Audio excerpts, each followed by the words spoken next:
and to the first in a series of readings and talks on Mennonites writing in Canada.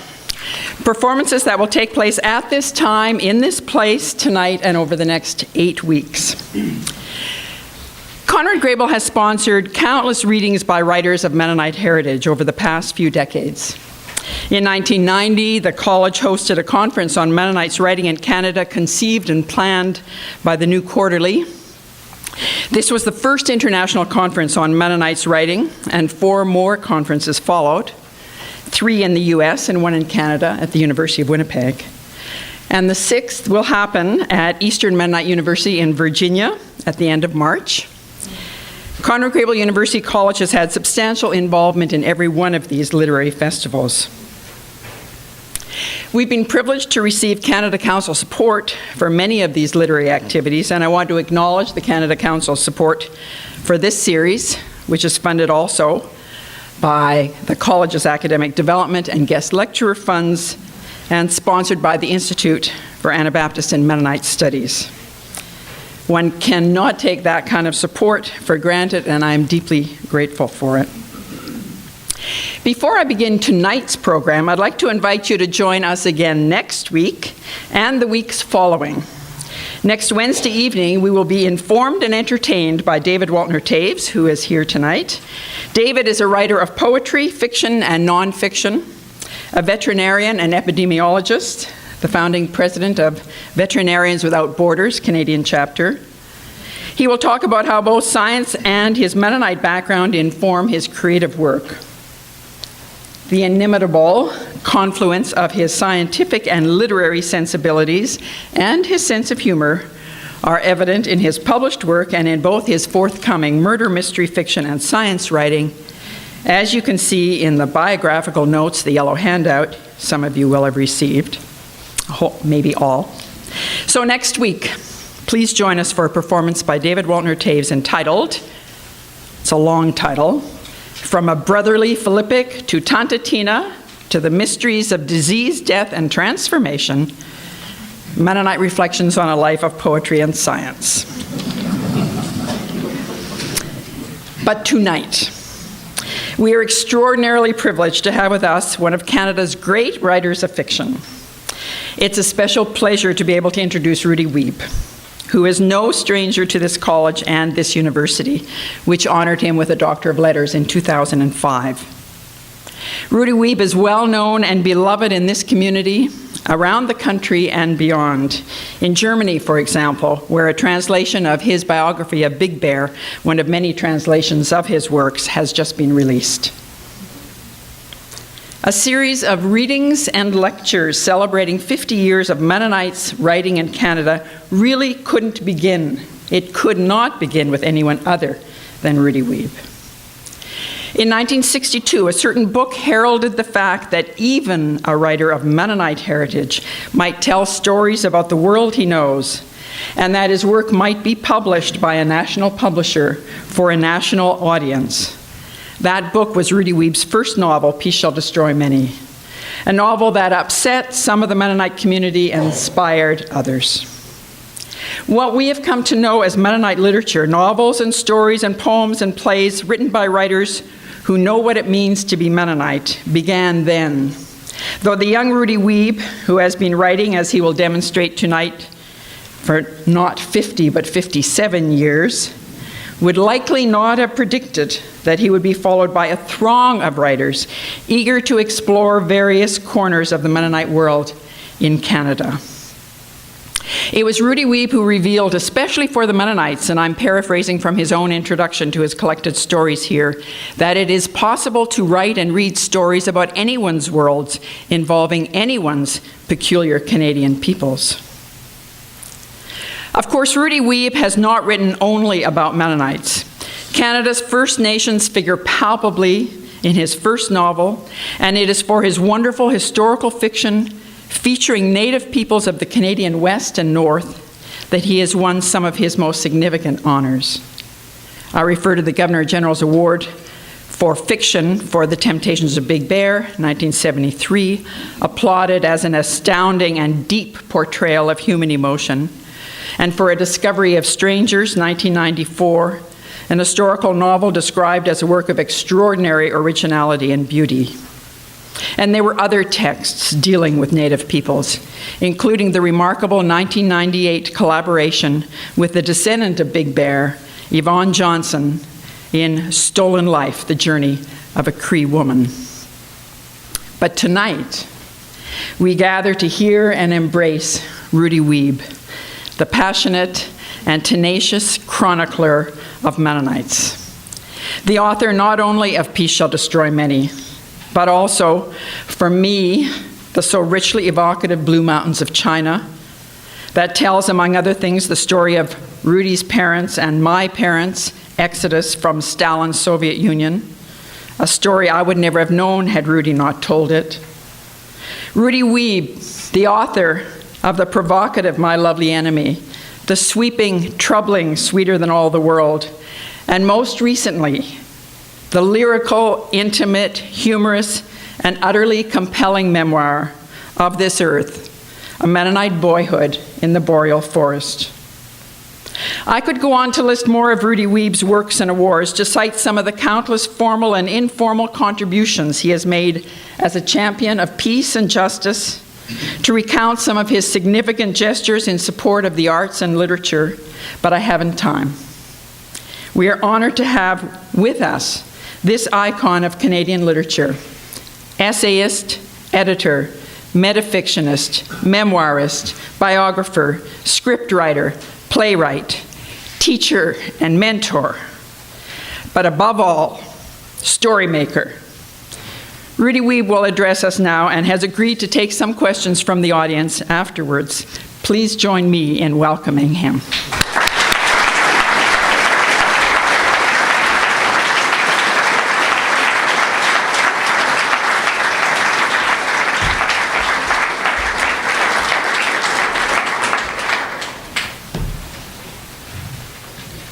I have to switch this on.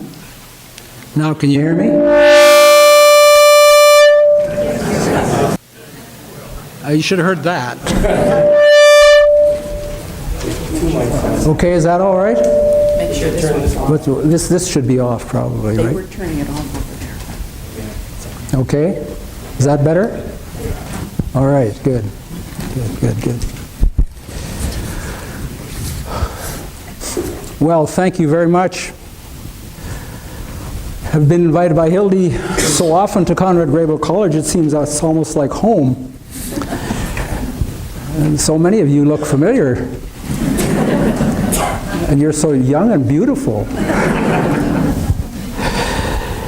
You'll have noticed I'm not wearing my Snowflake Order of Canada pin.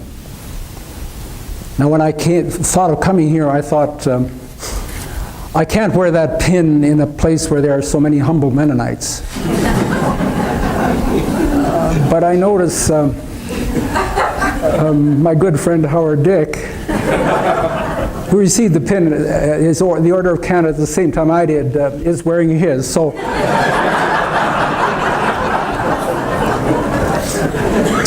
we have once and for all established who is the most humble.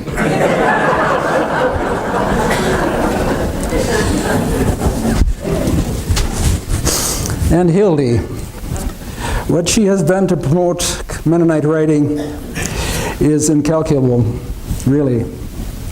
A gift she has given to all of us as writers, readers, and students. There's so much to be said. Actually, there should be a conference held in her honor. Let's give her an applause.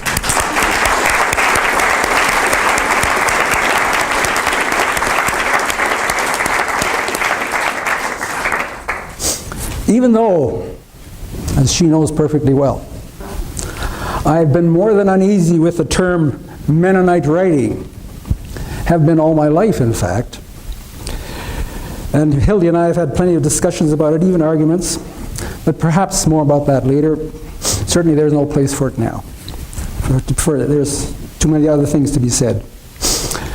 Professor Fraser Thiessen asked me if I would be willing to structure your reading as a kind of sampling of your own works. from the earliest to the most recent. Perhaps heighten the chronological and biographical features of your commentary, as if you were walking us through a kind of engaging survey of your own career. Well, I hope that's possible. I was a bit incredulous at first. 57 years, I asked? Well, no one ever said that Hildy Ferris Thiessen thinks small. Okay. So, as ordered, I will start with the very earliest of my writings, and you'll have to endure this.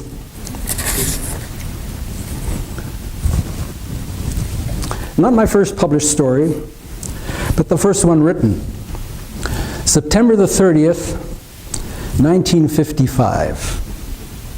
A story typed out and handed in to Professor F.M. Salter at the University of Alberta for his course of English 65, Creative Writing. The title, For His Friend.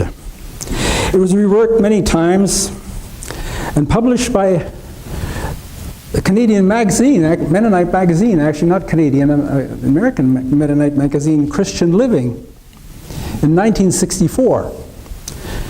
After, 9 years, it was safe enough. It had the title Tudor King at that time, later translated and published in German, and also a short film was made of it by the NFB. Tudor King. Here it is. The point of view is that of a 10-year-old boy in the northern prairie of Canada, Bush Homestead, about 1944. Some of you may have read this. His father, that is the boy's father, had said it had been the worst snowstorm to ever hit the district. For 5 days, the blizzard had whipped the pellet-like snow across the land, and one evening, only the ropes that they had strung between the house and the barn had brought his brother Frank safely in from feeding the stock. But the last night, when the boy awoke, there had been no storm. What he heard as he lay limp from sleep and staring at the red bulge of the heater was the sad howl of the wolves desperate for hunger after the storm. He had heard and felt something finger down his spine as he curled more tightly, pulling the wool quilt ever closer around himself, and he had heard his father, just beyond the bedroom partition, make a sound in his sleep. And the long-remembered moans that had lost their dread, and he had lain snug, his eyes open, wide open but to the cheery heater. And abruptly, he had remembered the old man. Thought of all the after blizzard nights that the old man must have lain in his sagging cabin, hearing the wolves, with no father to clear his throat in the darkness. His parents had said that the old man was already there when they came to their homestead. Probably he had always lived there. Bent, scrum gray hair projecting from his face and under his cap, pants held up by twine stitched together with string, old.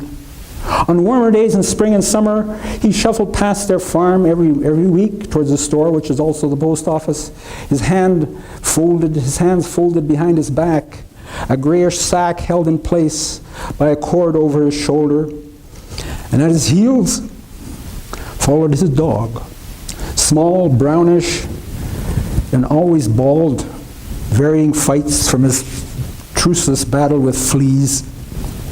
Like all the children of the district,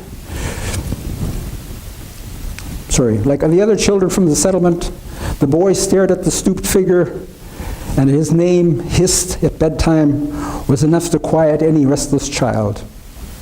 But once, last summer, the boy had faced the old man. On a long Sunday afternoon, the boy and his two friends, daring each other into a corner beyond their ignorant courage, had inched up to the cabin where the old man lived.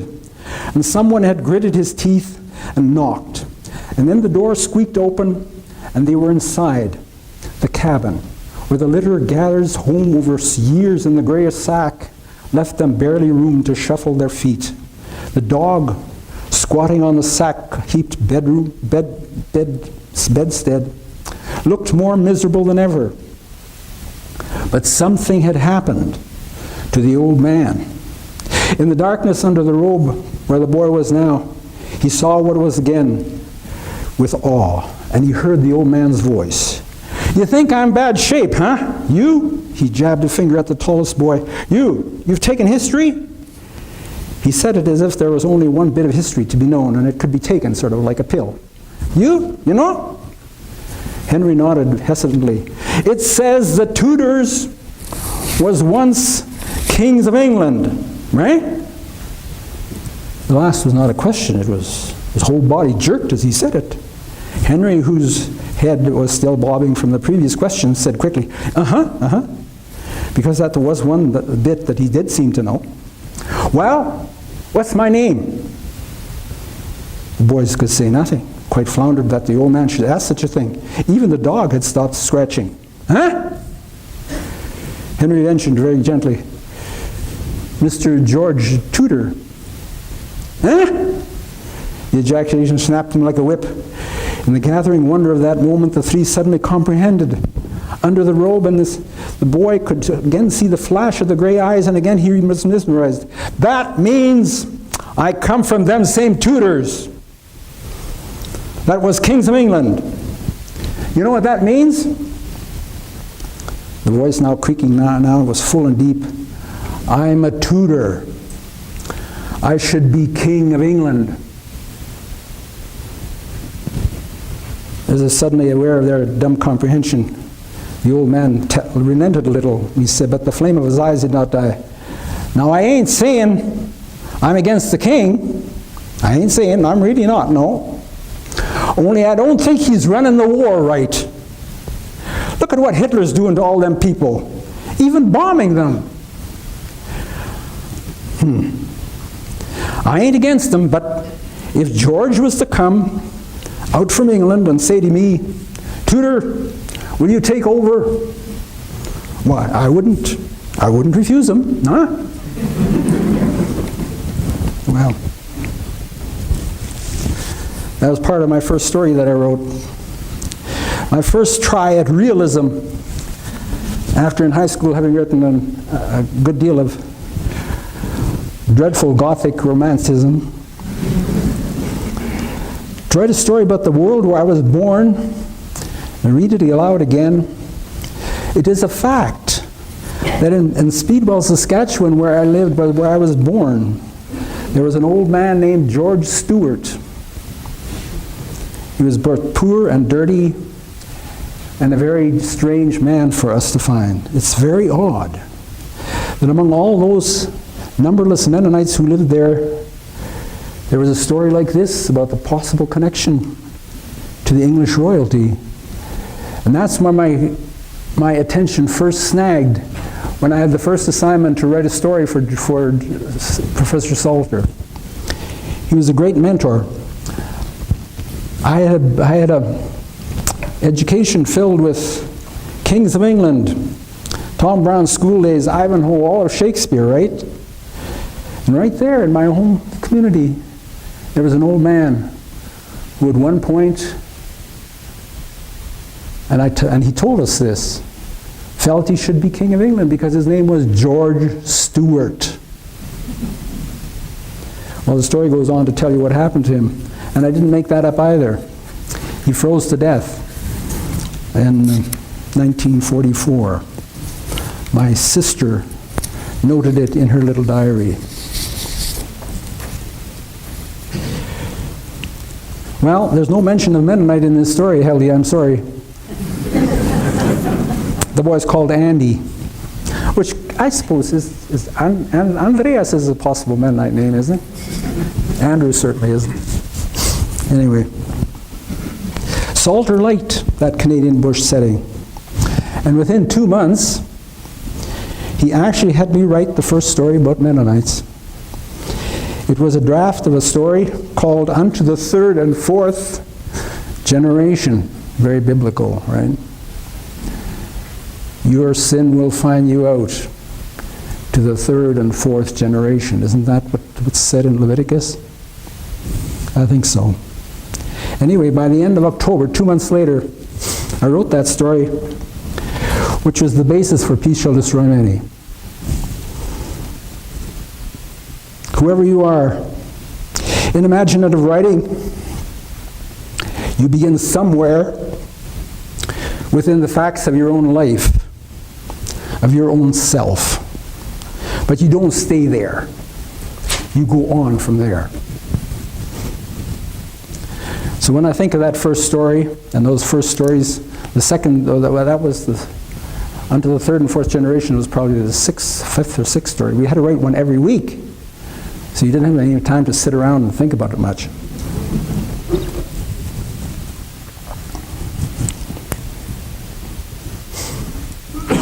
Often it has been noted that the one native person who has dominated my entire writing career, over 50 years now, is Big Bear, of course. And that Big Bear is mentioned in Peace Shall Destroy Many. He is.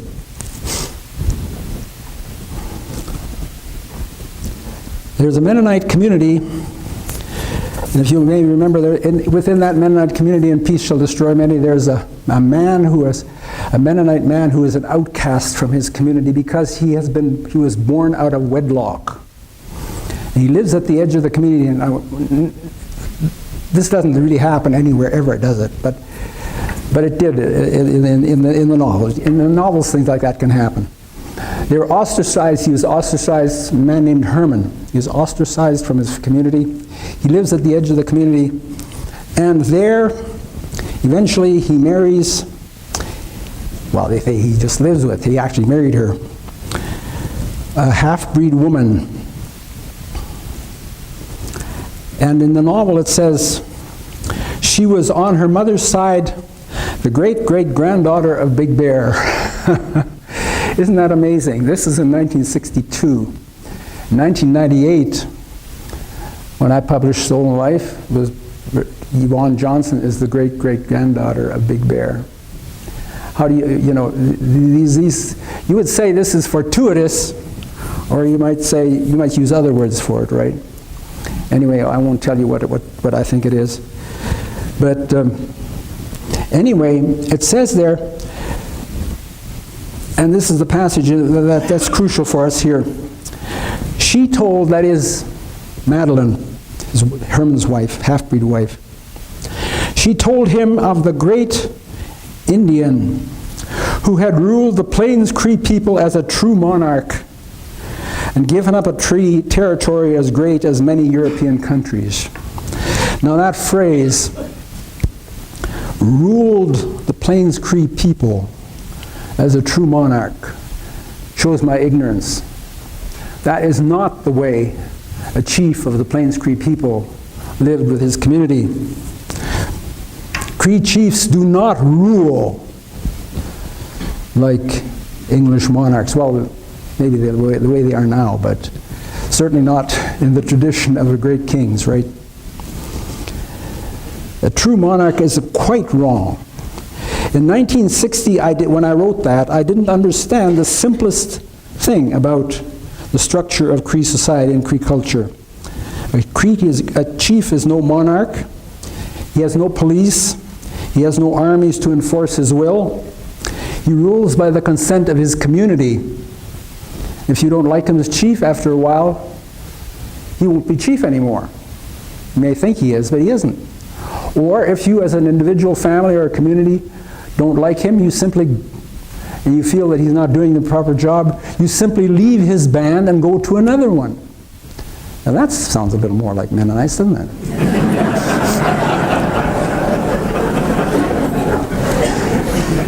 In any case, certainly the Cree people especially, in the historic tradition, were known as the most democratic, well, some would call them the most socialistic, the most communistic group of people possible to imagine on earth.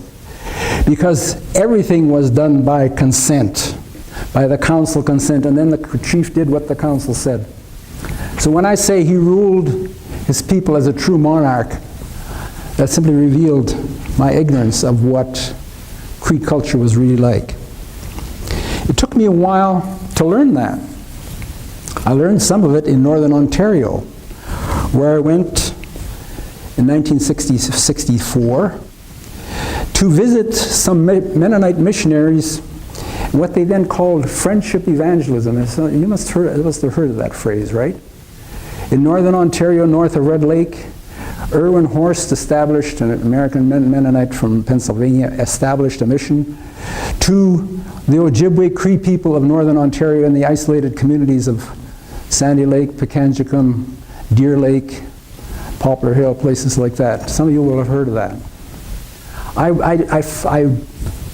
1964, I got really intrigued with this, and after Howard Dick helped me out with when I blew my motor, driving up from Goshen College, I blew my Volkswagen motor, and he came down to into Minnesota and hauled me back to Altona where I could get the motor fixed cheaply. That's the kind of thing Mennonites do for each other. Anyway, it was there. I went there I visited one of those friendship evangelism people, one of those Mennonite people from a family named Fry living at Deer Lake, and I stayed with them for a couple of weeks. And it was there that I met for the first time an Ojibwe elder, who it was said was the last elder to do the shaking tent ceremony. I don't know if you know what shaking tent ceremony is, and I won't bother explaining to you. It's a very complex religious ceremony, spiritual ceremony of very deep significance. And I went to see him.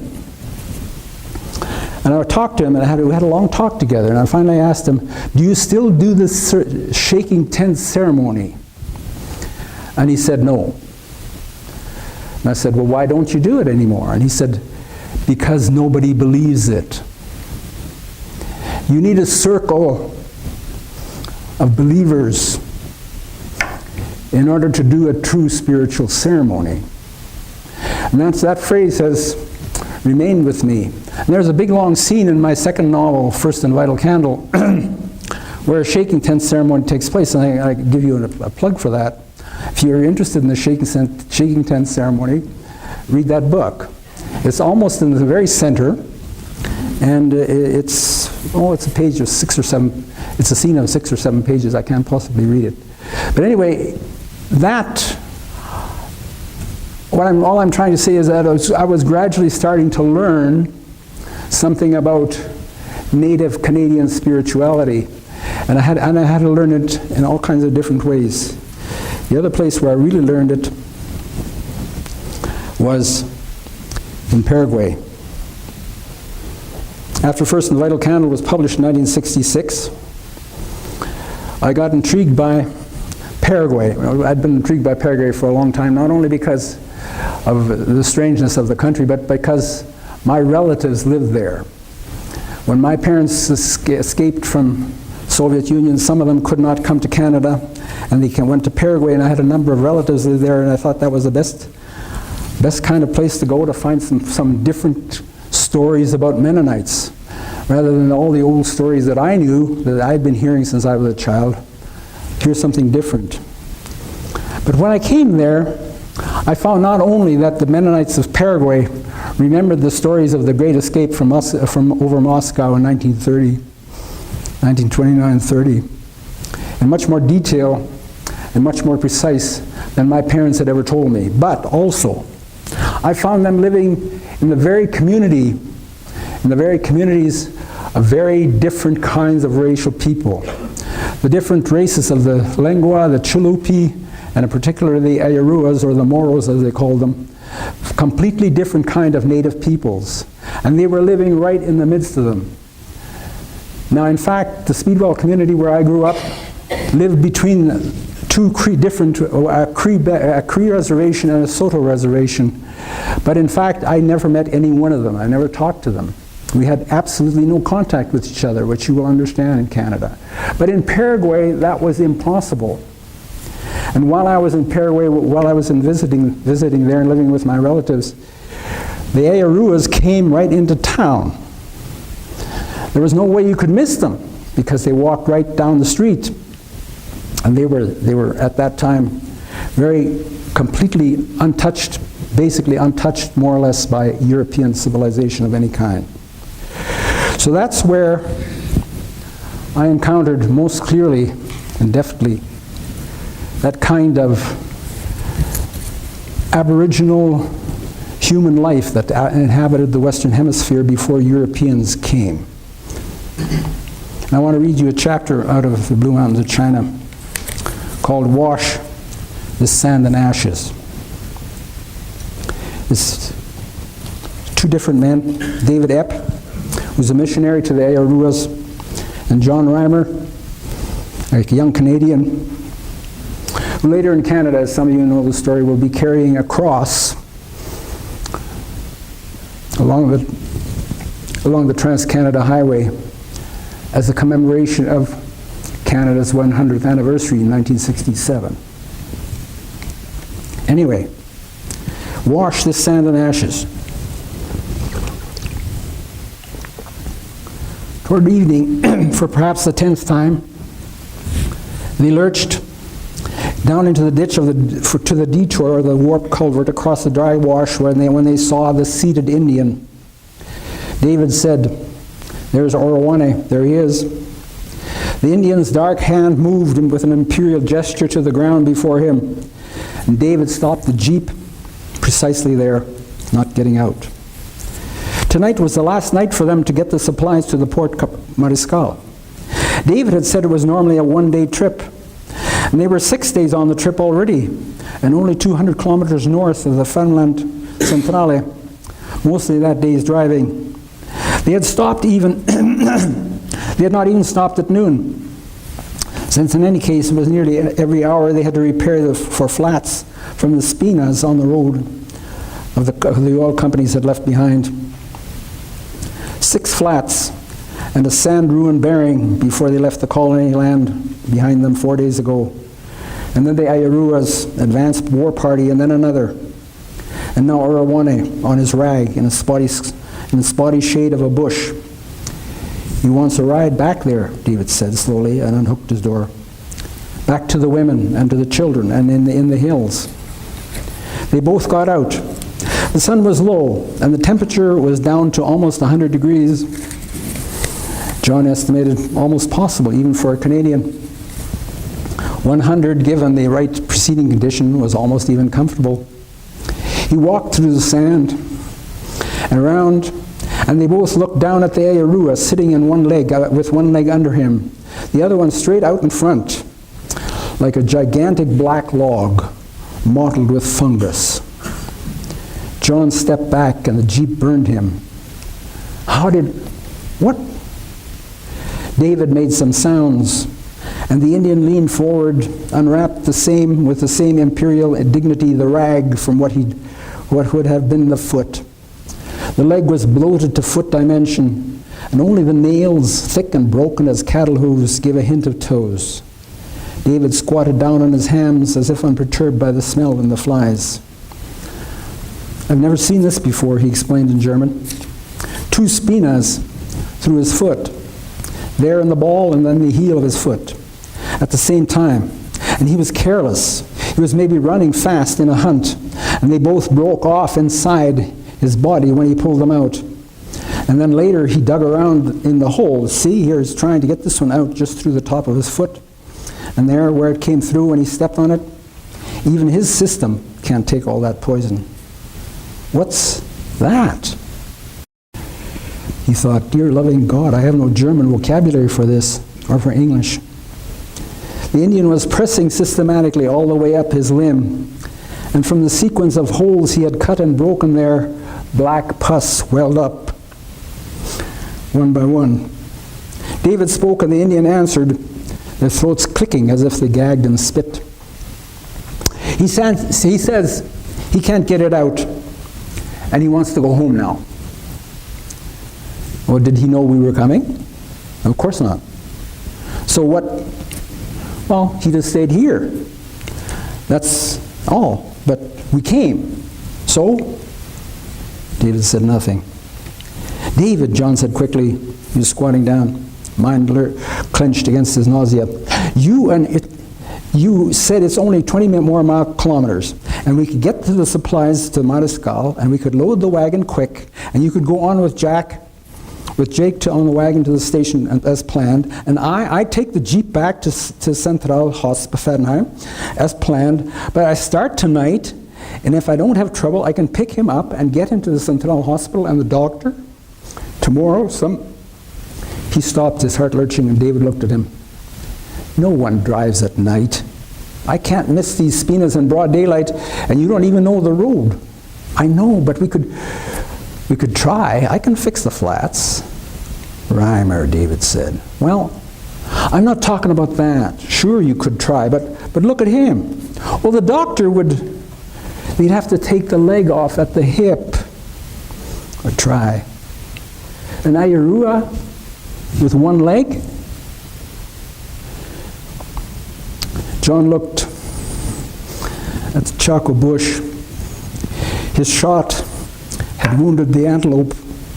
Its slender head barely above the campo grass, and they had followed its blood spoor into the spine bush, knees bent and running hard in the wooden heat, sometimes crawling, sometimes down flat onto their bellies, twisting in this hot sand to get through the bush, and in 2 minutes he would have been as lost as he was pronged by the spinas, except for David's infallible direction. And then they got out again. David peeled the strips of his shirt and brushed iodine on his hands and his bleeding back.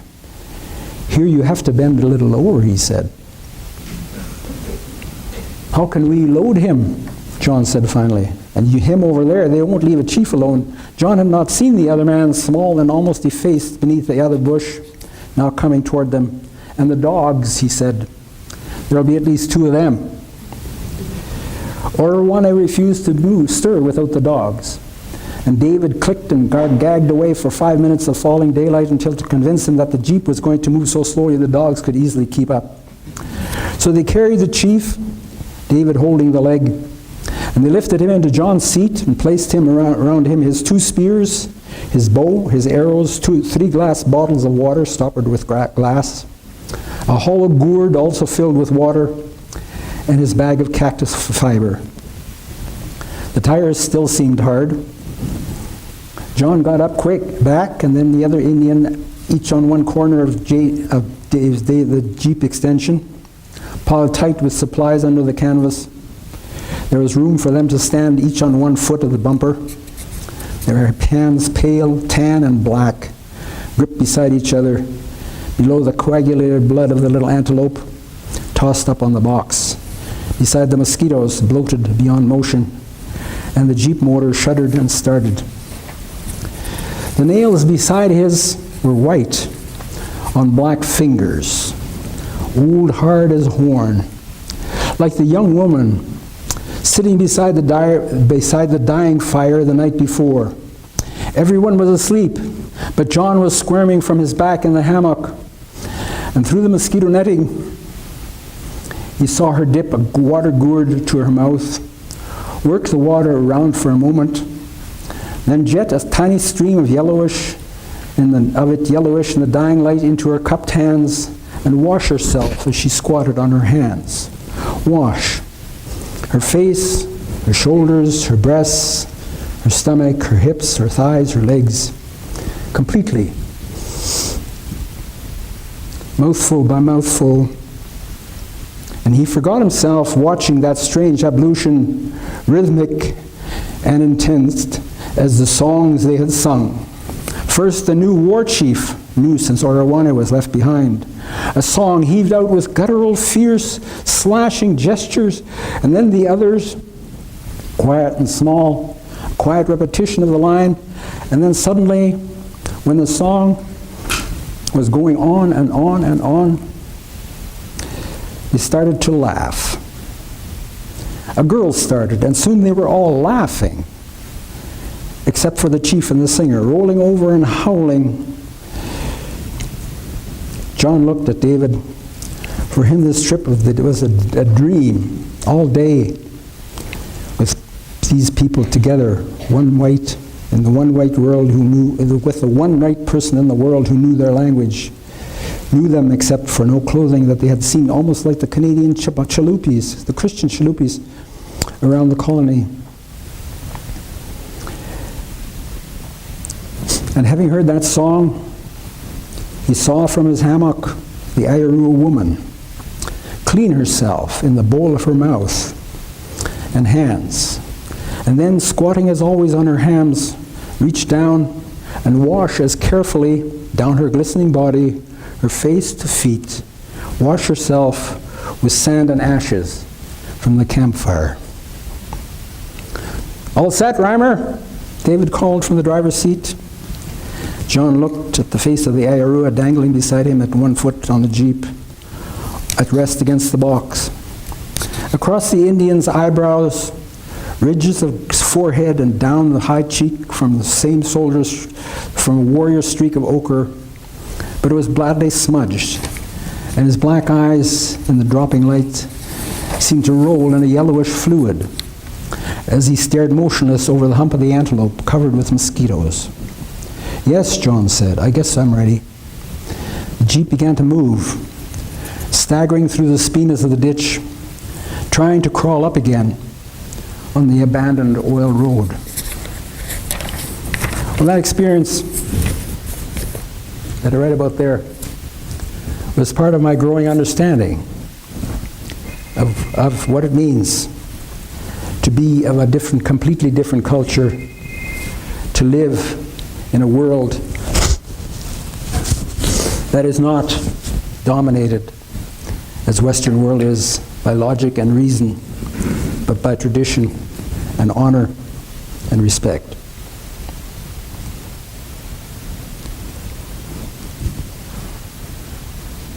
I remember that 5-month trip to Paraguay very well.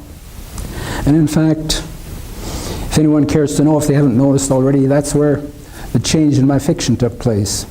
Because the Blue Mountains of China, which was the result of that trip, is a completely different kind of book from the first two that I wrote. And that's one of the things that I've felt all my life, is that you must begin where you are, but then you go on from there. And you follow your interest, you follow your instincts, you follow the kinds of things that stick in your memory and will not let go. So that you end up, like I did several times, trying to write a story, having thought about a story for 18 years, until I was finally capable of writing it. And I wrote it very quickly. And some of you will know this story. Where's the voice coming from?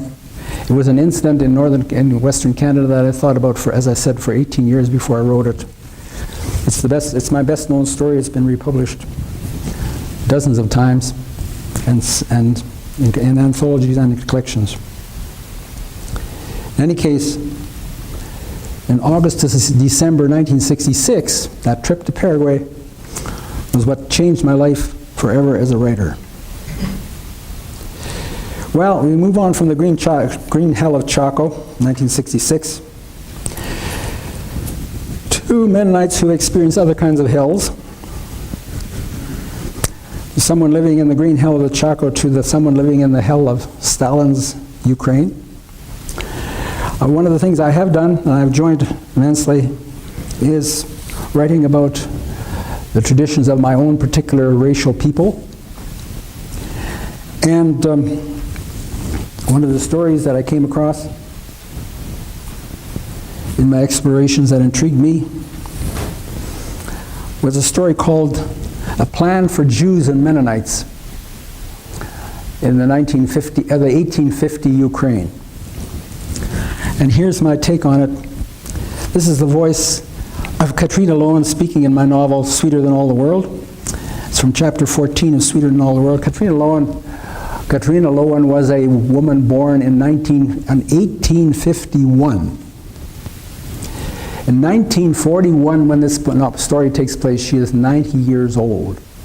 And she's remembering. And some of this I make up, of course, but most of it isn't. Here's Katrina Lowen speaking in a chapter called A Plan for Jews and Mennonites.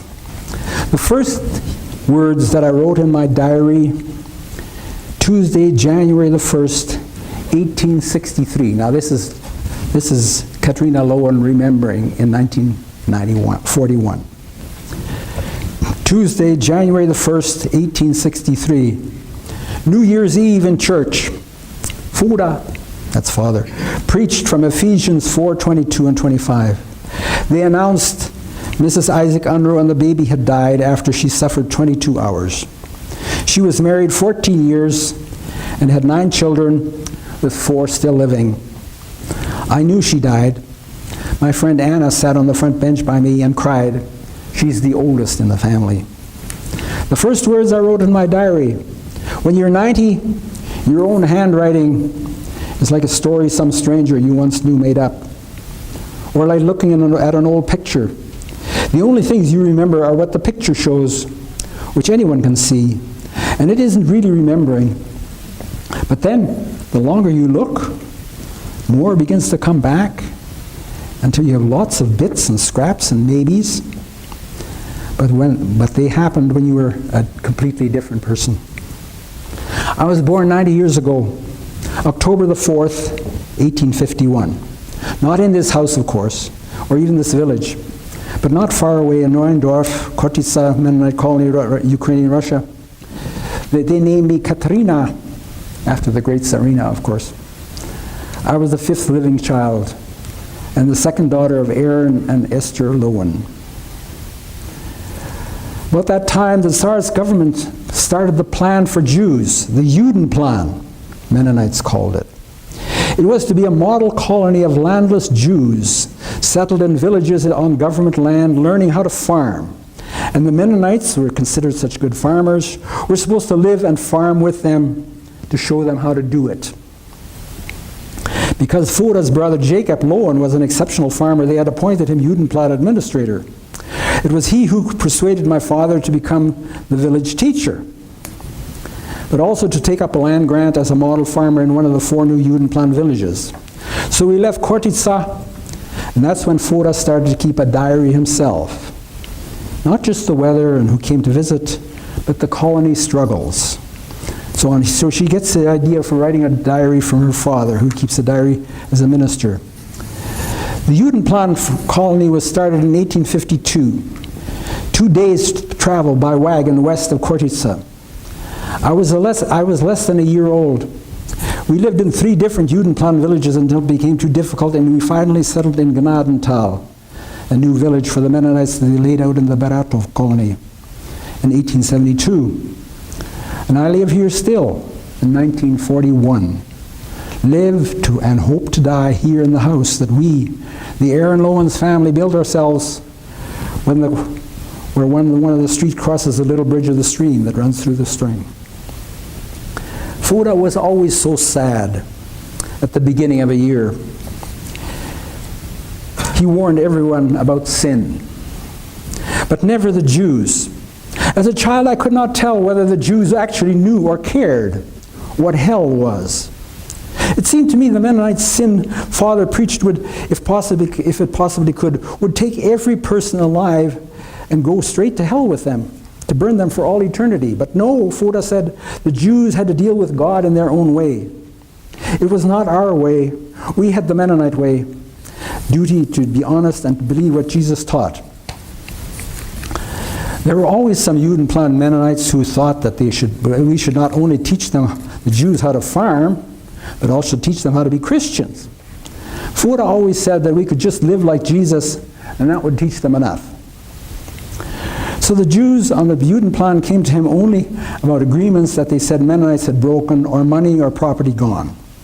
But our people came to him as a minister from all the villages, carrying their sin, telling him every one of them, and going away happy. And he grew sadder and sadder, but he always asked for more. I read the verses he preached that first Sunday. You must give up your old way of life. From now on, there must be no more lies. You must speak the truth to one another, for we are all members of one body. Even if you are angry, you must not sin. I wasn't a body member yet. I was a girl, barely 11. not baptized, though I expected to be when I turned 17. What old way of life could I give up? Surviving childhood, as so many children did not? I wasn't angry. I was a girl, fourth behind men and boys and women, and then come the girls. And I could cook and milk cows and feed babies. They were sent from God and died according to His will. The way my friend Anna Unruh, just 14, would have to do now with her mother in the grave. I had never in my life dared to tell a lie. Must I start now? So that I could be obedient and stop? What did I know to lie about? Real moral dilemma. Then the story changes back to 1941. In August, some of you will know this. On August the 16th, 1941, the invading German army thundered into the Mennonite village of Gnadenthal. I heard the tanks rumble on the bridge, and there they were, those horrible machines rolling at us in their own tracks, steel. The soldiers on the motorcycles around them in strict order, staring at every house and yard. But the Russian soldiers and all the working people were gone in their desperate retreat. And we old German people were still left, stood in our gates on the street with the white flags. An officer had his driver turned towards us, his motorcycle driver turned towards us, his gun pointing into the sky. And I spoke to him in high German. I asked him, please, don't shoot anymore. Don't worry, Großmama, he said. He spoke German as if he were a teacher from a book, reading from a book. We have more than enough Russians to shoot, don't worry. In 6 weeks, they arrested 17 people, but the German soldiers hadn't shot anyone in Gnadenthal, not yet. Today, Saturday, October the 4th, I have lived 90 years. Alone, so long. My husband, Benjamin Wiebe, dead since the anarchy in 1919. 3 sons, Aaron, Isaac, and Daniel, vanished by Stalin in 1937. All the other children, grandchildren, great-grandchildren, gone and gone, grown and gone.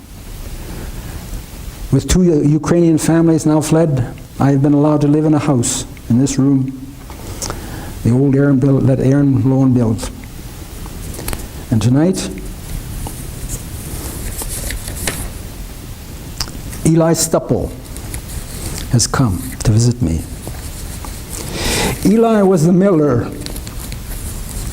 in Novosibirsk, Novosibirsk, after his father died and all the drinking rhymers had left and moved to Canada. The village miller, Stupple, until 1928, when Stalin changed the world with his first 5-year plan. Eli Stupple was a little older than I. How much, I don't know, because Jews are even more secretive than Mennonites about every unnecessary thing. And tonight, Eli has come to visit me, as he does once every year, at night. Often we talk a little bit about our fathers. They respected, maybe even loved each other. And both are dead now, over 50 years. And I have my box of small papers in my lap, and I have been remembering. But tonight, Eli starts nothing about the past. He has no laugh about our childhood when we lived in the same row of villages, and neither of us could have known each other.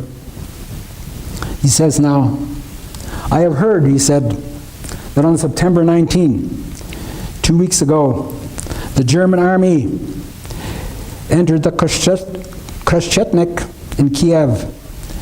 Their generals immediately moved into the luxury Continental Hotel. There is no point in asking how he knows this. The Krashetnik. He is talking about the ancient center of Kiev, the most beautiful city on earth, he says, which I have never seen, high on the banks of the Dnieper River.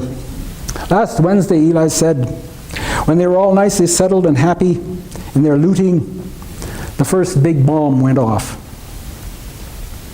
The German command headquarters in the business block on the on the streets blew up. The second bomb spread the Continental Hotel out in the air like a flower of garbage. And the third bomb, the NKVD, I said, of course. Like burning Moscow after for Napoleon? Not quite. The NKVD didn't warn any Ukrainian. They killed more Ukrainians than the Krashetnik than Germans. Well, Stalin would say, if any of us are around here, they're no patriots, we deserve to be garbage. So, he looks at me while he draws teeth through his long tongue teeth. He still has good gums, at least in front. His gentle tea hiss. So what are you doing here? The Germans have been in Gnadental since August the 16th. What are you doing, I say. Aha. And where am I? I don't know, I said. Maybe here. Maybe talking to a very old woman who speaks German better than Russian. Yes, yes, he said, his lean face, still good bones, and skin all these years for laughing, folds itself into a sadness deep as my father's long ago. On September the 22nd, the last Soviet troops left Kiev, many of them running, most of them without weapons, and 2 days later the Krashetnik started blowing up. It burned until the heart of the city was gutted, and then on September 29, last Monday, they started shooting the Jews. First they beat them together with clubs and rifles, then they ripped them naked, and then they lined them up in rows of 5 and they shot them so that they fell back into the huge ravine by the Dnieper into Babi Yar. Babi Yar, I said? I had not heard of that place before. Babi Yar, yes, remember that name. The first day they shot 7,000. An unimaginable number. Into the ravine, beside the Dnieper. He nods. Every Jew in Kiev. But 5 at a time takes too long. There are only 14 hours of daylight. Next day they had 3 rows of 5 and 3 shooting squads relieved every 10 minutes. They could average 5 5s a minute, a row of 5 every 12 seconds, and 7 officers with pistols in there walking on the ravine in the bodies to make sure. Total 21,000. More maybe than there are Mennonites on earth, I thought. I have lived too long. The world has become unthinkable. After a moment, he continues, during the pogroms in Odessa and Kiev, when the Tsar was still alive, the Hasidim had always had this one last prayer. They prayed, "Blessed are you, Lord our God, King of the universe, who has not made me a heathen."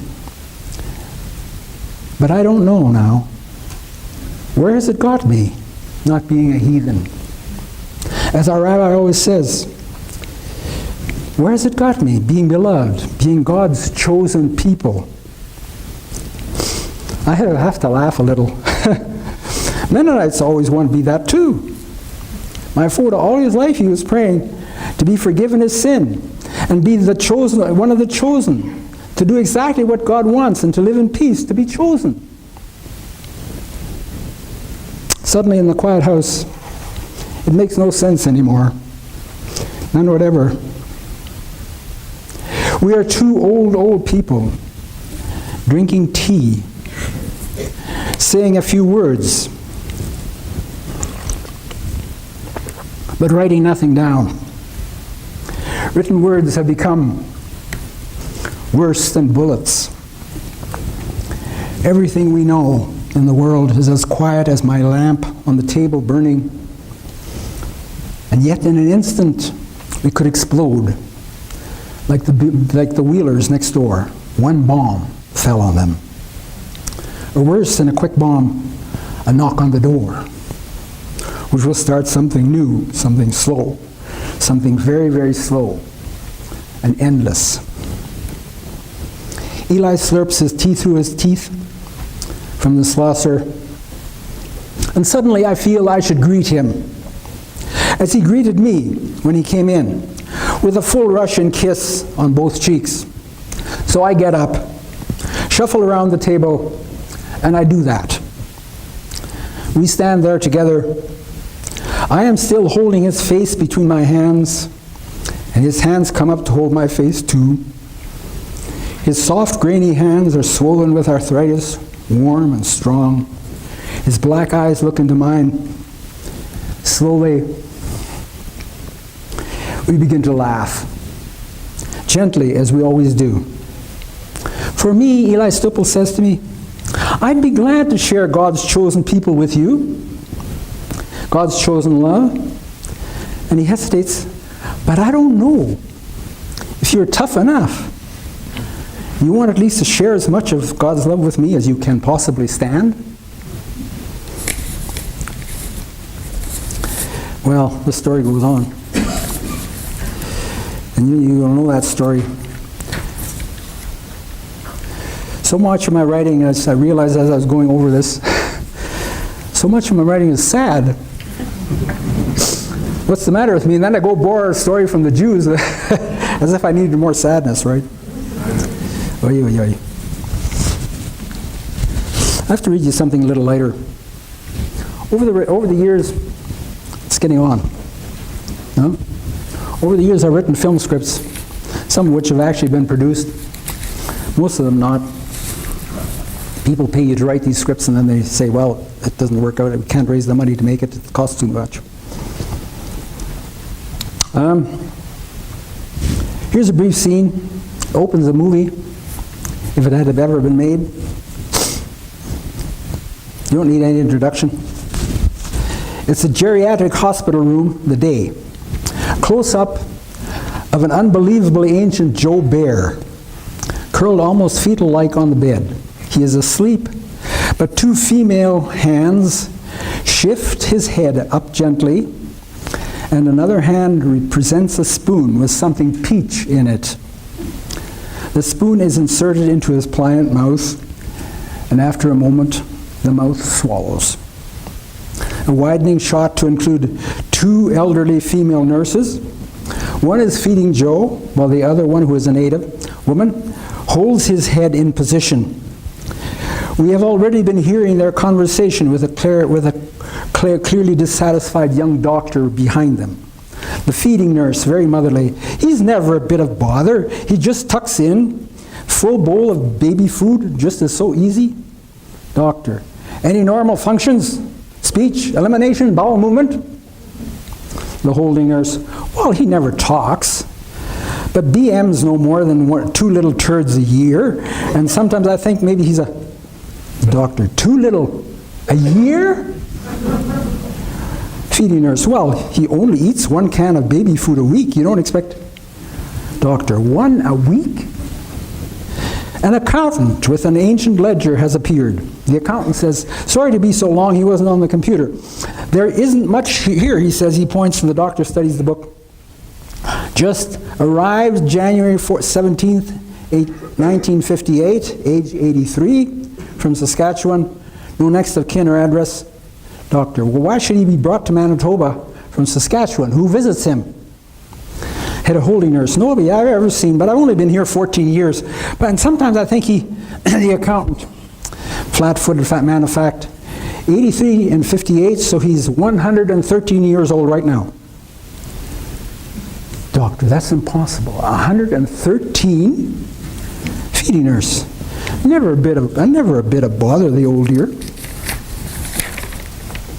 She inserts the last spoonful. Joe swallows. The doctor leans over and pulls an eyelid up.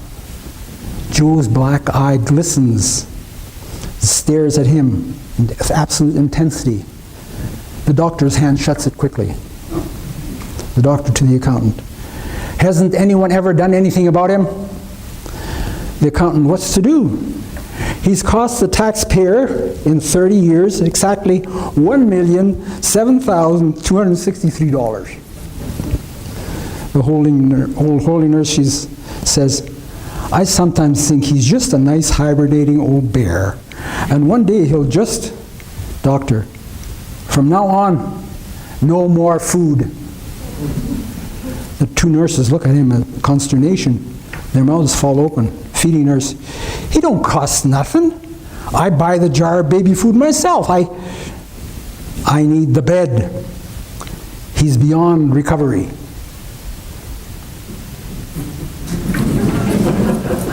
So where does he go from there?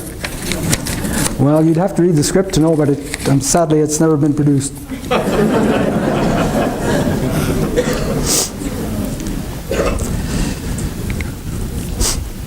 I have to read this next one because it's apropos of nothing, but it's an image that sits in my head because it's an image from my hometown.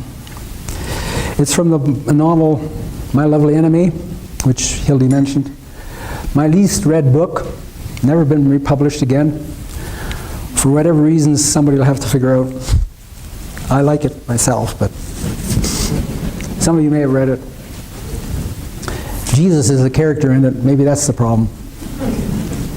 Anyway, within that, there's an image. And as I said before, if an image hooks you, you keep thinking about it. This is the image of the Black Bridge. Maybe you've been in Edmonton, you know what I'm talking about. The high-level bridge that crosses from the south side to the north side of Edmonton. There is a certain moment before dawn in an Edmonton summer, they say, and those words are important, they say, when a mist fills the river valley like water, fills the hollows of a winding lake, the enormous, slightly sagging line of the high-level bridge, which spans that space where the banks lean in closest over the river, is hidden then, and for a moment the sounds of birds waking under the trees and the gables of the cities of the houses are silent, and out of the white mist one can hear the bridge singing.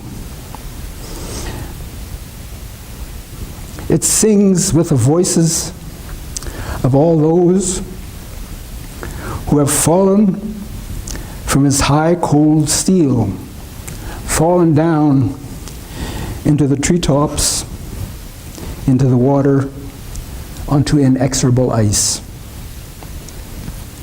No one has ever seen a long train spill like seeds from the bridge, nor a streetcar or automobile or wagon or truck, and perhaps they never have, because the individual vehicles can move only through the spacey tunnel of the girders below the top, and the train down a single track centered above them, though open to the sky. But many have seen people falling. The riveters, transfixed by their three companions, gently twisting, spiraling down from the tip of the steel, reaching for the north bank of the river. The Christmas or Easter morning motorist, crunching his fender against the pillar as he flings his car door open, screaming at the naked girl who swings her one leg over the rail and then the other, and then is gone.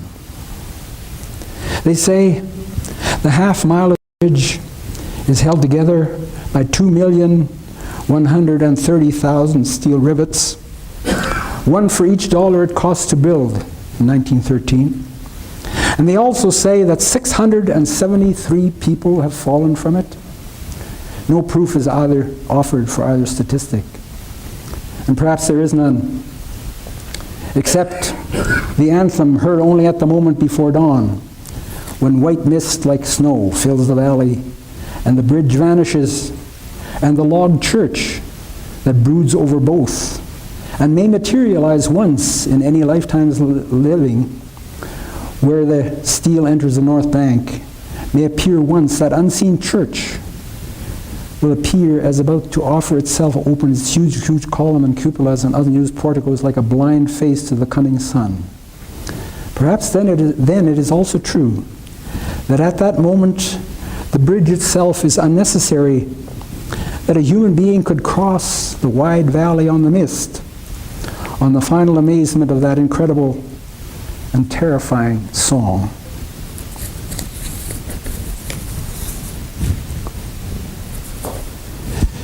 No writer can get through his lifetime without writing love stories.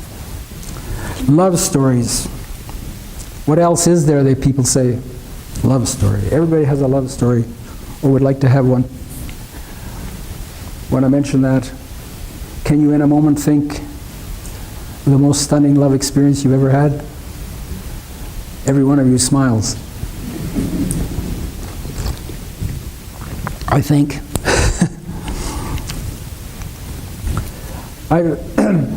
When I was a young man, in that writing class with Salter, I tried a couple of love stories.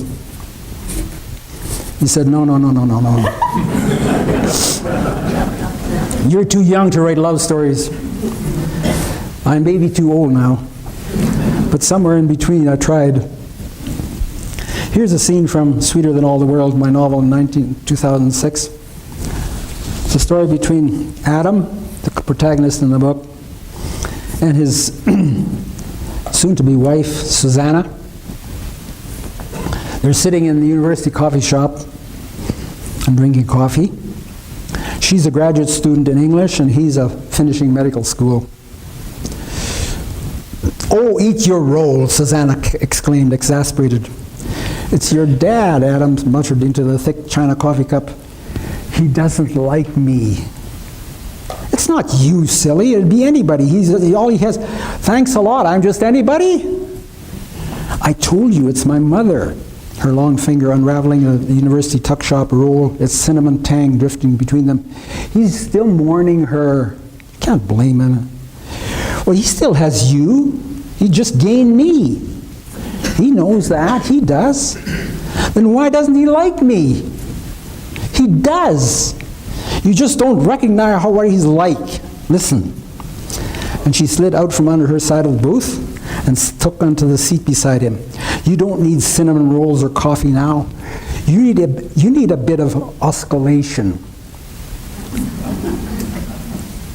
The university mirrors around the tuck shop booth multiplied, their heads moving closer together, facing each other endlessly, and at the moment he felt there could never be enough of her.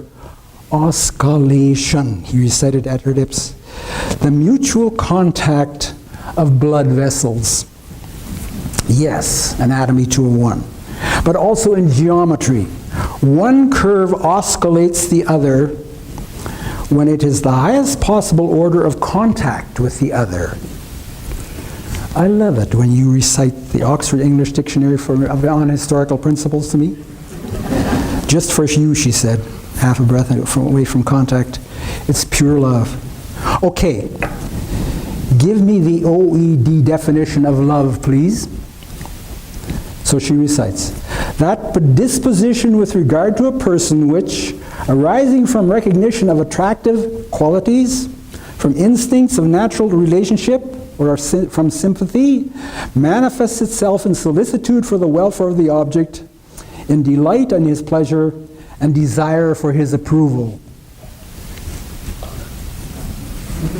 "Excellent," Adam said, eighth of an inching himself closer. "Love is disposition, desire, delight." Susanna said into his mouth, "Love is also decision." Well, I won't read you the long love story in Discovery of Strangers, but I loved writing it because it's a love scene between lovers who cannot understand one word the other speaks. One is an English officer of the first Franklin expedition. The other is a Dene woman whom he has met in his life, who will save his life. But rather, I will close part of it by reading a little scene from my own life story. This happens when I'm about 11 years old.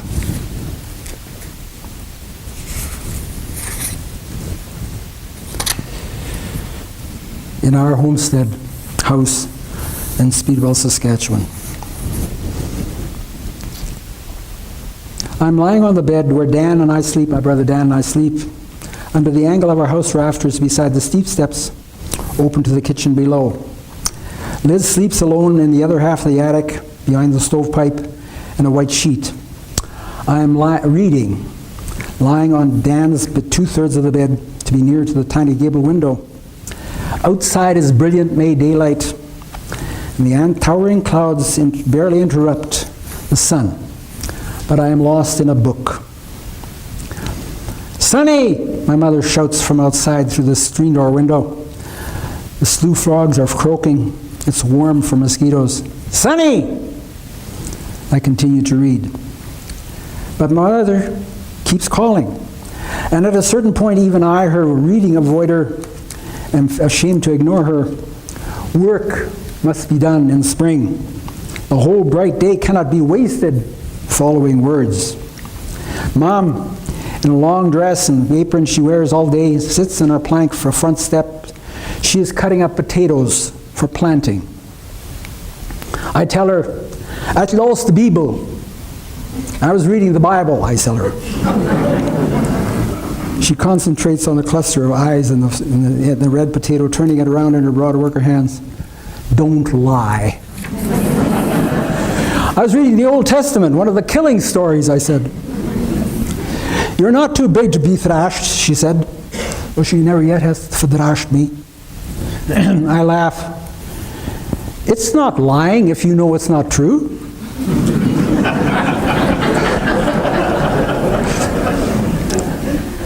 Boys do these kinds of things to their parents, right? "Well, what is it then?" "It's a joke," I tell her, and add in English, "a story." She absolutely refuses joke. She will not so much as permit herself to smile, though her lips twitch. "Du and dine Geschichte," you and your stories. Sometimes I don't know if that's what they are. "Then it's your fault," I say, picking up the pail with cut potatoes. "Catch on."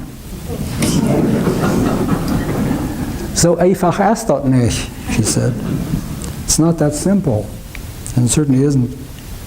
But to me then, an impatient, impulsive boy, it seemed she was the simple one, for everything seemed to have to be entweder oder, either black or white. That was it. Skip a little bit. Along the bush on the far side of the garden, Dan, my brother, is plowing with 4 horses seated on our 2-share plow.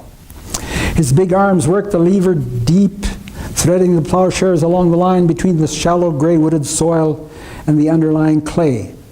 I walk the narrow the furrow, bent low, nudge the cut potatoes into the soil, tight as I'm taught years ago, so that next round of the plow will cover them to the exact depth, and then we will mark the long rows with pegs and rake the surface smooth.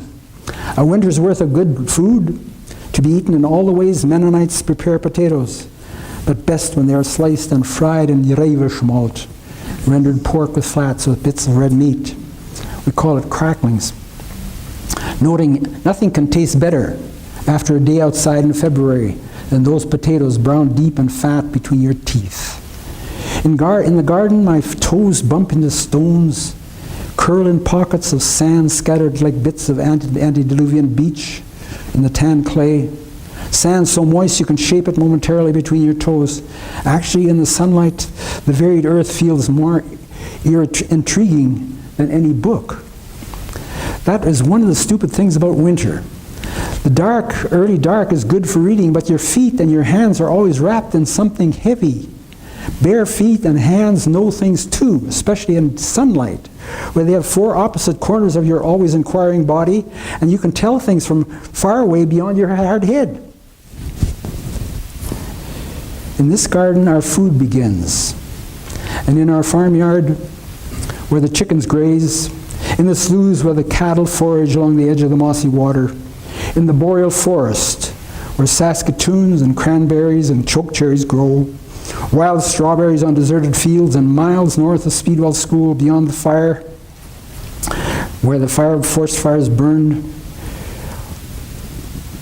are the great grow the wild blueberries, square miles of them, bunched in drops bluer than the sky, which we pick in August and fill 5-gallon cream cans, and Mum boils them up and puts them in glasses, and I carry them down into the ladder into the cellar below the house, and set the preserves in rows of red and purple and blue and black sealers, winter jam for bread and berries, for plots, and for whipped creams and desserts, and with just a ration sprinkle of sugar.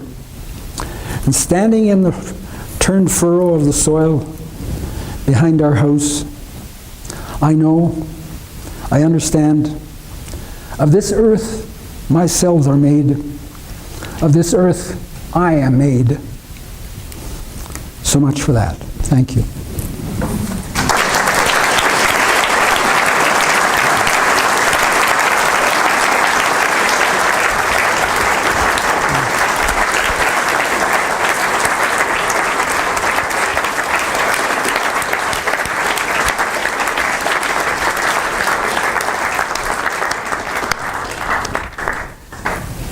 Rudy, we'll take some questions. Thank you so much for that. But you're ready to take a couple of questions from the crowd? I thought we were going to have a conversation.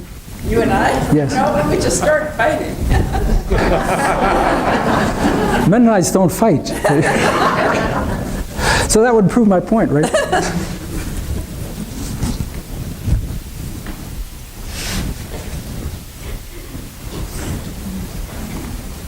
Anybody have a question? We're inviting. It's a great opportunity to be able to ask Rudy.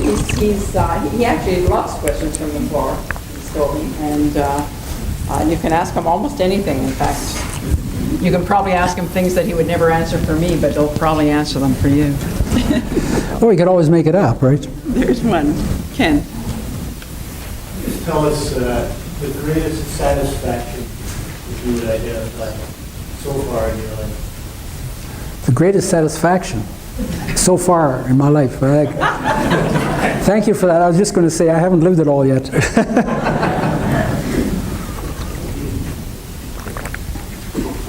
So I suppose one of the things would be simply of being able to be a writer. Of having somehow had the marvelous good fortune of meeting, and I mentioned him here deliberately, meeting a man who helped me enormously to be able to imagine I could possibly be a writer. That was F.M. Salter, and some of you know that story. He was a university professor who knew nothing about Mennonites until I appeared in his class. And he was totally intrigued by not only the pioneer life that I had lived, which was pretty late in the season, you know, being born in 1934, but the area where I lived was very, very much a pioneer life. And he said no one ever really described that very well.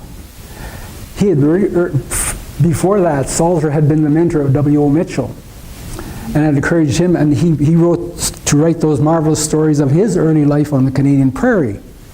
But he'd never met anyone in his classes who really seemed to be able to describe life in the boreal forest, that kind of settler life that late. And so he encouraged me very much. And I guess that's what I'm, in a way, that I'm most thankful for, that he gave me, in a sense, the nerve to write, you know, about my own people, because he wasn't one of them, and he could do that. But he was also a man of tremendous literary accomplishment. He taught Shakespeare. The reason I got into his course actually was because I took his Shakespeare course and I did quite well in it, and he invited me into his creative writing class. But so I guess that's one of the other things. That's one of the things I'm very thankful for. And well, maybe there's two.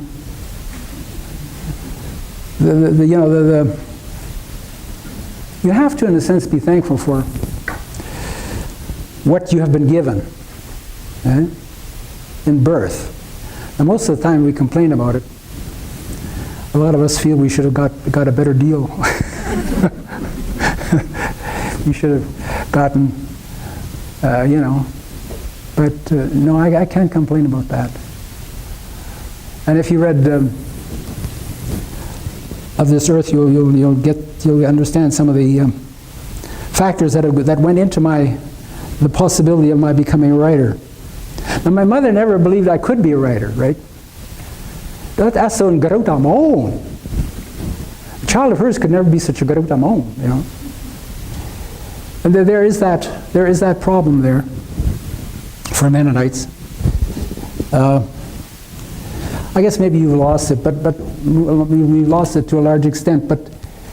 But in the old days, I remember, certainly from the community that I grew up in, you didn't pride yourself in things, you know. You shut up about it.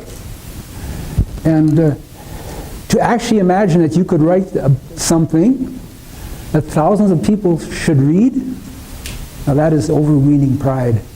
That is overweening pride. So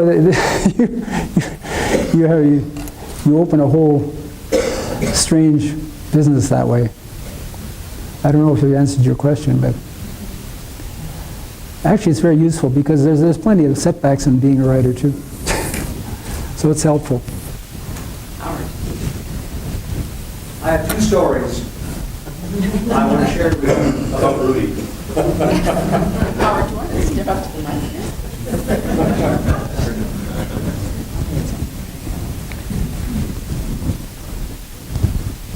I was a freshman at Mennonite Brethren Bible College, and I expected any casual references to the book having to do with Holy Scripture.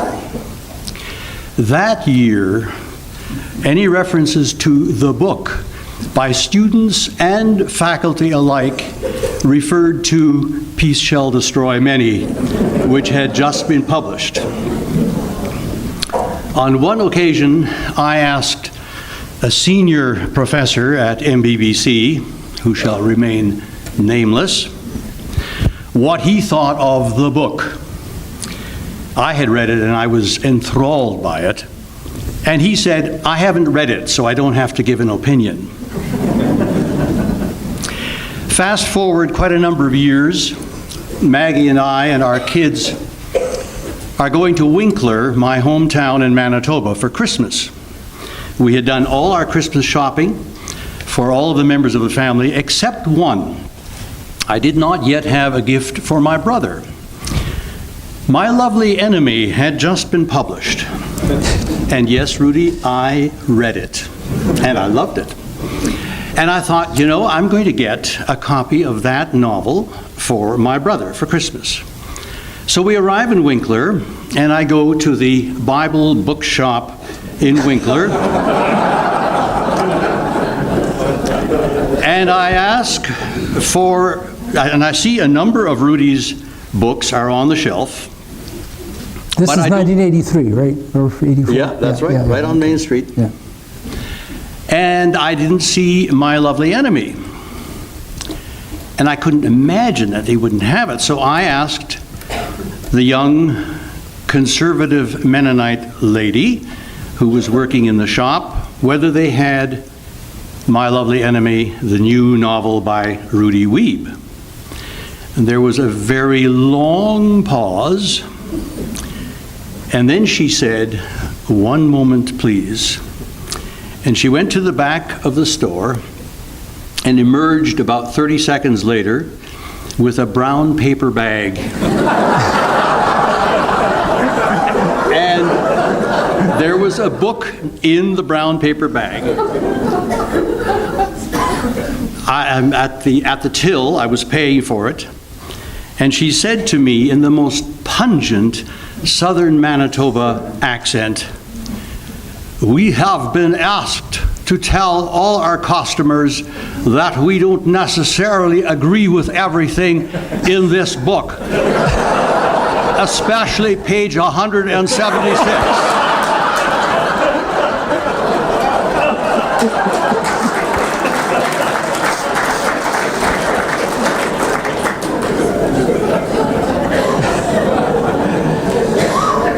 I'll look it up.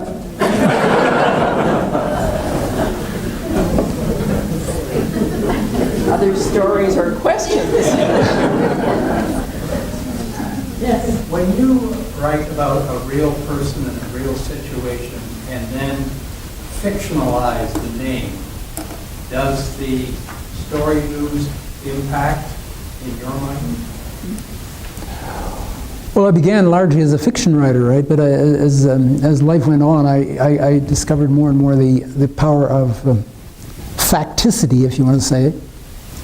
But no, I think fiction can shape a story more fully than the facts that we know. Because it's always impossible to know all the facts about any given event or person, right? So that if you really want to understand, I think the great writers can tell you more when they fictionalize than when they try to do. But of course, that would be argued now. I think, that in terms of the non-fiction being so very powerful now at the stage of we're so hung up on facts, right? Because we got facts at our fingertips, technologically speaking, that we would never have imagined before. And we believe everything that's there at our fingertips, right? And so it's harder and harder for us to imagine, perhaps really the true depths of the stories that we're telling. But I still prefer fiction. This is a wonderful occasion to give you thanks for your lifetime of passionate commitment to writing. I just want to draw attention to your gift for giving voice to those who may not have a voice, and I'm thinking particularly also of Stolen Life, which I don't have a question about, but I've spoken to more than one person who could not finish reading that book, which I think is a kind of witness to the degree to which you were able to give voice in a most remarkable fashion. So I just wanted to highlight your gift for nonfiction as well. Well, thank you, but of course Yvonne has to keep on living her life, right? Yeah, whether we can face it or not, and that's. I should just tell you that since 2009, she has been on parole, and she doesn't live in Edmonton anymore. She's been on parole, and she's actually taking care of her grandchildren, 2 grandchildren. And we stay very close touch with her all the time. And they had a wonderful Christmas celebration. As far as I know, it went quite well. It went very well. So, yes. No, that was a blessing for me too. Because for someone to allow you into their life and to tell you their life story in that fashion, that is a real gift that you cannot, you just cannot think over. And I recognize that again and again. The more I realize what kind of an extraordinary woman she is, despite all the things that happened in her life and the things that she did, which she admits that she did. Right?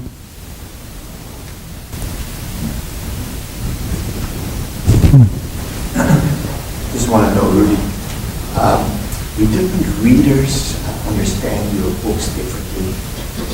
For Mennonites, your first book, many identified and saw what it was. Germans, you might say, you were quite big in Europe. I don't think they always understood what you meant. The same thing, I think, in Canada. Unless you are back in somebody may not be so much. On the other hand, if we, as Mennonites, don't understand the stories that you tell us from the native perspective. Have you got a better feeling of how we can understand? Well, I don't know. It's interesting just to answer that from the point of view of native people. In connection with the biography Big Bear, which was published in 2008, right? I don't know if some of you read it or not. In the Extraordinary Canadian series, I was invited to write that by John Ralston Saul, and they also made a movie of it. And I don't know if some of you saw the version on city television a couple of months ago, where they did a movie of me sort of retelling the story of Big Bear. And we showed that in Wanuskewin, the Center for Cree Studies in Saskatchewan, with a large number of Native people there. And they were very appreciative of they were very thankful for the stories that I had told about Big Bear and the way I had helped them to show him his world and his life to the larger Canadian public. So there is, I think, something good there. And there is also something important for us to tell about Mennonite stories in this country, in the sense that we are one of the important founding peoples of this country, especially in Manitoba, where your Mennonites were some of the first Europeans, especially the first European farmers, to live on the prairie, and to demonstrate how farming could be a prairie pursuit, not just grass growing and cattle herding. And so these stories need to be told because they are vital for us to understand our past and the sort of miserable things that we still have in Canada surrounding the Native people and what has happened to them and what is still happening to them. There have to be more stories told from different perspectives, not only from their perspective, but from other people's perspective in understanding what happened to them. So I think it's very important for non-Native people, and they think so too, to tell these stories, because they are vital to us to being the humane nation that we seem to pretend to be. But often when we look at our history, especially in relation to the Native people, we have a horrible history.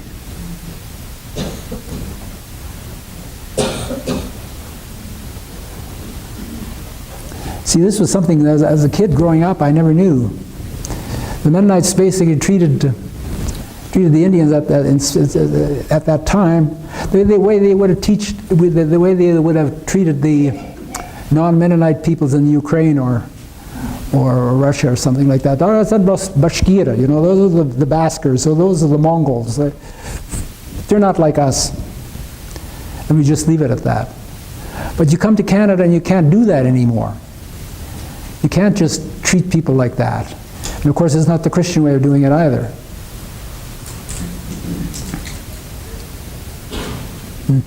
I learned tonight that you spent a little time in the early 60s, I think you said, where Mennonites were establishing a mission in northwestern Ontario.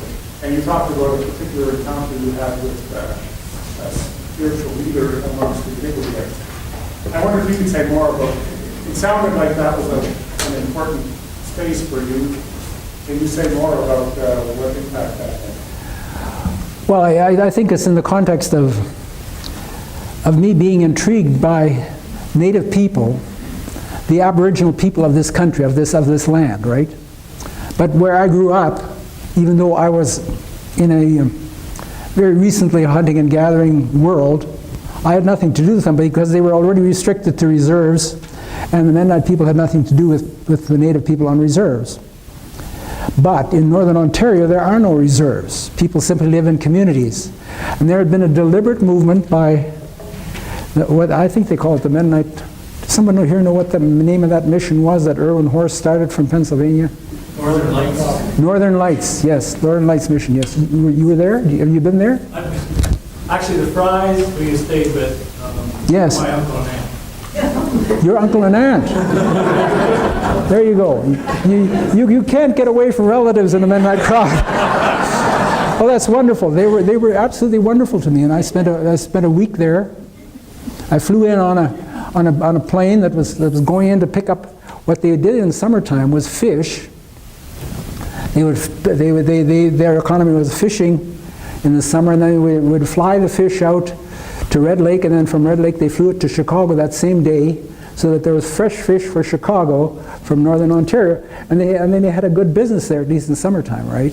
So I flew in on a fish plane, and came out on a fish plane, but the guy, he had too big a load of fish, and he said, I'm overweight already, I can't take you. I said, well, look, I got to get out. I got, this and that thing. Okay, he said, I'm out. So I sat down. I crawled in on this little bush plane, and I sat on a box of it must have been 5 high, because there were I just had enough space between the top of the plane, the roof of the plane, and the boxes to squeeze my rear end into there. And he said, well, we'll try to take off.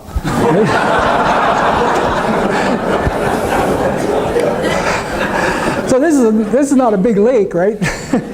And he heads he headed the plane straight for the shoreline, right? I mean, he's taken off, right? And he's going and going and going. I think, come on. I tell you, he did it deliberately, I think. We just skimmed over the trees coming off the lake. Then he said, okay, can you read this map? Where are we? He's got a map spread out there. You know, there's about 5 million lakes, you know, of all shapes right underneath us. So anyway, you're probably expecting something else. It was a marvelous experience, and you can tell some of it in the kind of energy that there is in the novel, if you read the novel first and light a candle, because that was truly a great experience for me, and especially also the kinds of things that went on there between the exploitative white traders, the white business people, and the native people that were being taken advantage of. I try to mirror that in a particular kind of way in the novel, so that these quite wonderful people who were very, very accepting of me, at least the week I was there, the 2 weeks I was there, they at the same time, for what little they had, they were being exploited by. And one of the things that the Fries and other people like them were doing was giving them the white man's angle on some of the stuff that was happening, so they could understand. And the Fries, of course, were there basically as school teachers, right? Yeah. No, that was very, just to get back to that, it was my, I guess in an intuitive kind of way, it was my trying to get closer to what a hunting and gathering society and the life among the Cree, or the woodland Cree or the Ojibwe would have been like, say, even 100 years before. So we could understand that. And this became all the more useful to me later when it became clear to me that I should try to write a story about Big Bear, who had basically got lost in history up to that point, and was a minor figure and during the treaty negotiations, seen as a minor figure anyway. But it was important. One of the things I got to understand up there was, you know, that these constitute true living societies that have lived this way in this kind of world for hundreds of generations, right? I mean, they're not just coming there to pick up a few fish and leave again, you know. They've lived there, and they still live there, and we still see their problems in the very news today, right? You see that at Watascap, the kinds of worlds that we still haven't helped, or they still haven't worked their way out of. What astonished me about the photographs from out of Watascap are many of those shacks and tents that people are living in are exactly like the houses that were in Deer Lake in the 60s. Of course, exactly. It hasn't changed a bit. In 50 years, it hasn't changed. Right. No. And that, you know, as a commentary on Canadian society is terrible. Absolutely terrible. Something is really, really badly wrong. Of course, one of the things that the Northern Lights Mission tried to do is they built Poplar Hill School, right? They tried to build a different kind of school for the people there, and then that in itself was already a drastic attempt at changing what that time was the residential school system. Yeah.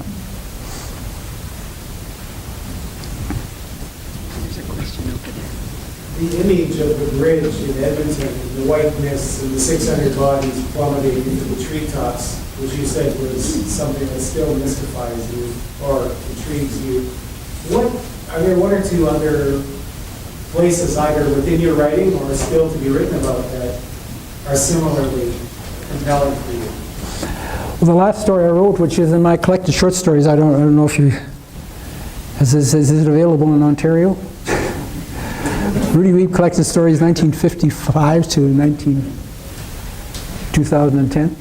Anyway, the last story that I wrote, which was published in there before it was published anywhere else, is a story called The Shadow of a Rock, which is a kind of thing that has intrigued me all my life, which is the high places on the prairies where if you find them, you sometimes find, and in one place particularly, you still find undisturbed the stones that were there as part of the spiritual experience of the native people centuries and centuries ago.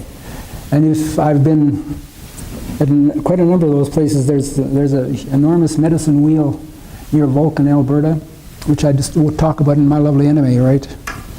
I describe that, an experience of that. And so these places that tell us that in their own way, the Creator was worshipped and honored. It's very much like the high places that they talk about in the biblical texts, right? And there's one particular place which I talk about in Shadow of a Rock, where the stones have remained in exactly the same position. They have never been moved. The farmer, some unbelievably wise farmer, instead of just bulldozing them to the side or pushing them to the side with a tractor or hauling them away, left them lying right there on the hill. And the biggest stone has been carved with a backbone on the top and ribs going down the side. So you can see when you're driving from a distance, it looks like a buffalo lying in the grass. It's still there, it's unmoved, it's never been moved away from that spot. Unlike some of the sacred stones that were hauled away by missionaries to destroy the heathen worship, of course. The Methodists helped, 1865. I tell that story too. But that's the kind of thing that stirs me profoundly, and has always helped me to try and understand the spiritual nature of human beings. And I tell you, if you go to a place like that, you can't but be moved by that. Especially if you think in terms of, this would be one of the things that these high places would be places to watch for the buffalo to come, right? So in a sense, you're waiting for your food to come, for the Creator to give you your food. So where best to pray? Help us, we're hungry, we need food. And you look around you and you see hundreds of miles from one of those spots. The irony, is overwhelming. From one of the spots, you can see the enormous white tanks of the Hardesty oil collection, where they gather all the oil to ship it to Texas. These enormous white tanks, Hardesty, Alberta. There's 60 or 70 of these gigantic oil tanks where they gather all the oil from the north, and they should put it in a pipeline to ship it to Texas. Now, when I look at that, I can see that from the hill where the natives used to pray for buffalo. Nice irony. Nice irony. Yeah. Who are we praying for? I think we have time for one more question or comment or story. Yeah. One of the things I've been most fascinated with in your work is your attention to language.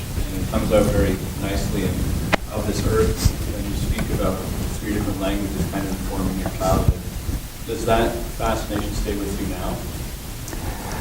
Well, it's very much like, language is very much like, it seemed to me I really began to understand what kind of a place I was, where I was born, what kind of place Canada was when I went away from Canada, right? When I went to Germany and then I went to Paraguay and different places like that. Then when you go away, you understand what things are really like. And it's the same way with languages. If you understand one language and then you instinctively understand another one, you instinctively know the differences between the way languages work. And there's things you can say in Low German, for example, my family language, that, and many of you will know this. You can say the most flat-footed and functional bodily things, right? And I don't have to spell the words out for you. They're basically 4 letters in English. But my mother could say these words in Low German, and they were perfectly acceptable. So it's all how the language works. And you don't really understand, I would think you don't really understand in some ways, in other ways you do, of course, but in some ways you don't understand your own, the brilliance of your own language unless you know several others very, very well, so that you can profoundly understand the differences, the way things can be said in Hebrew that can really not be translated very well, or in Greek. And some of you know these languages and have worked and studied them very, very hard, and you understand that very well. And that's why it's so difficult to translate a sacred text like the Bible or something like that.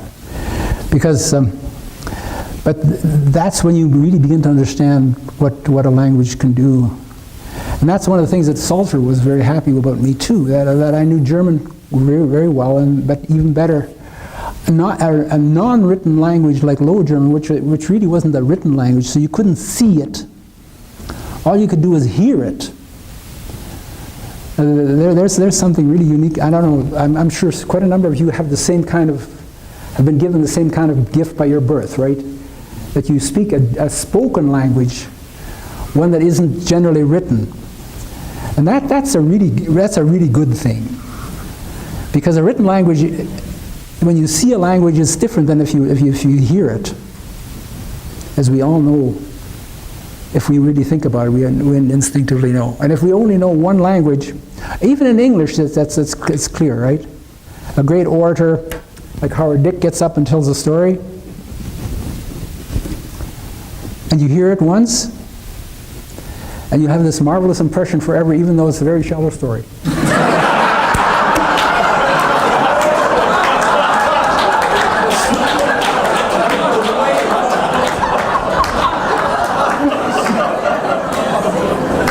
See, the advantage I have on him is I've got the mic and he hasn't.